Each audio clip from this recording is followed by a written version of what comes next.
Je retrouve aujourd'hui mon amie Wendy à la terrasse du Zest. Elle fait partie de ces femmes pour lesquelles la mode est aussi un art de vivre. À la suite des collections de haute couture qui ont été présentées à Paris cet été, elle m'a demandé de lui raconter les grandes lignes des tendances qui s'en dégagent. Si je dois te résumer les défilés, j'ai employé un mot que les créateurs n'ont pas voulu employer, qui est le mot rétro. Parce que finalement, on va voir des années 20 aux années 50, c'est assez large. Et je crois que l'idée aujourd'hui, de toute manière, qui se dégage depuis quelques années dans la mode, c'est véritablement chacun s'habille un petit peu comme il a envie. Avec des tendances bien sûr, mais vraiment chacun choisit la mode qui lui va.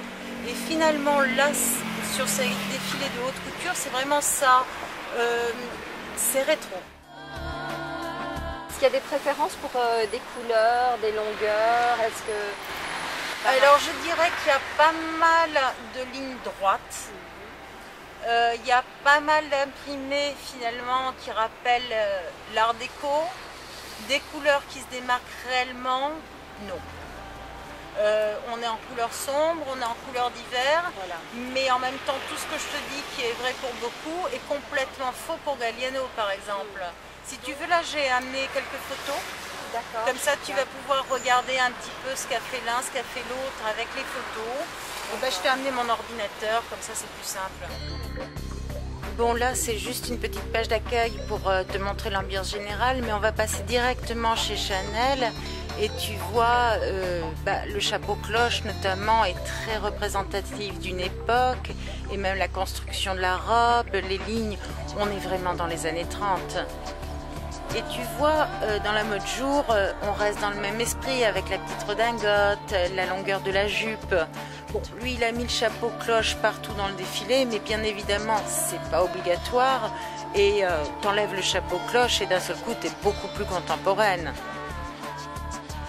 Avec ce tailleur du soir, on est toujours dans les années 30 et tu remarqueras l'imprimé qui fait un clin d'œil à l'art déco. Ça, c'est très Lagerfeld parce que Lagerfeld, c'est toujours un designer très cultivé qui fait des références à la mode, bien sûr, mais pas qu'à la mode, à l'art aussi. C'est quelque chose qui compte beaucoup pour lui. Et là, tu vois effectivement que Karl Lagerfeld a retrouvé finalement du Chanel pur jus.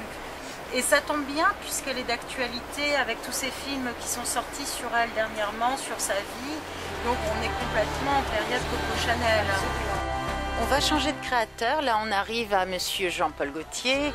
Jean-Paul Gaultier, c'est quelqu'un qui fait de la haute couture d'une manière formidable, avec toujours beaucoup de raffinement, beaucoup d'élégance.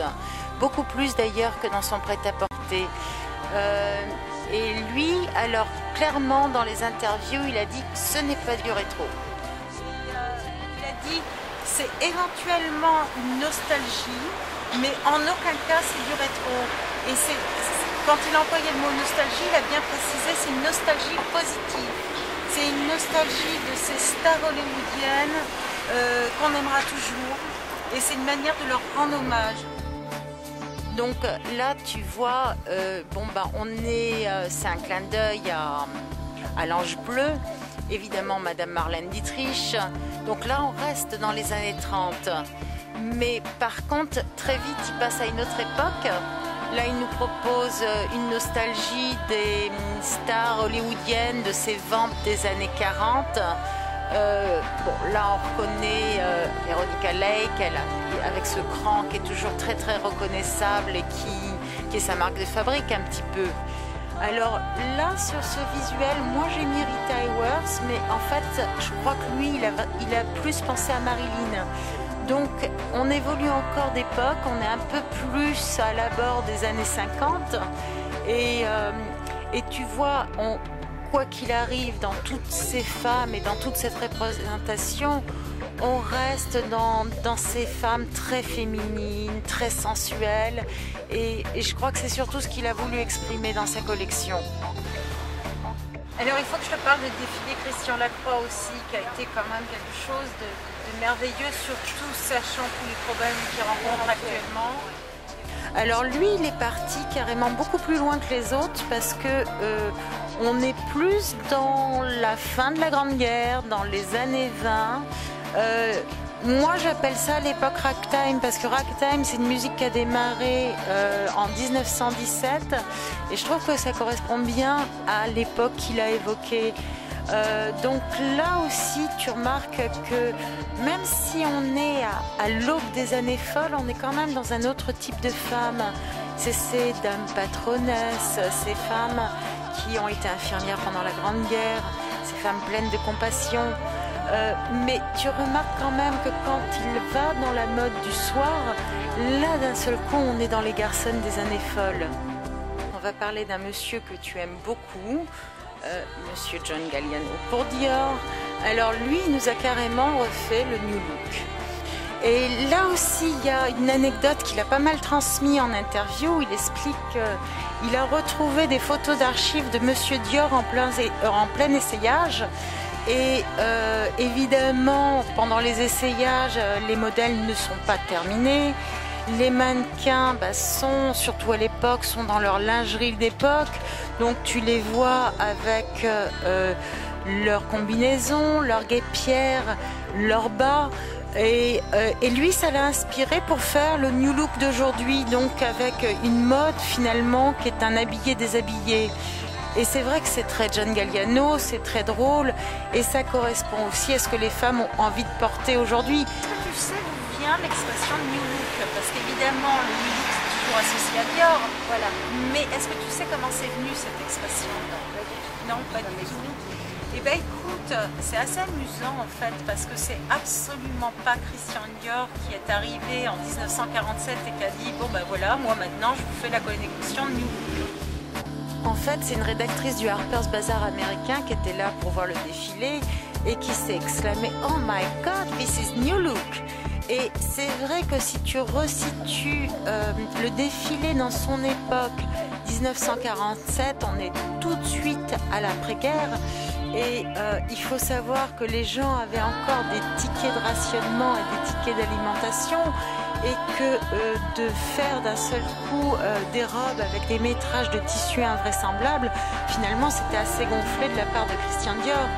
Et puis aussi c'est vraiment une cassure avec tout ce qui avait été engendré dans les années 30 par Coco Chanel, qui elle avait libéré la taille des femmes, qui avait fait des lignes droites et beaucoup plus masculines.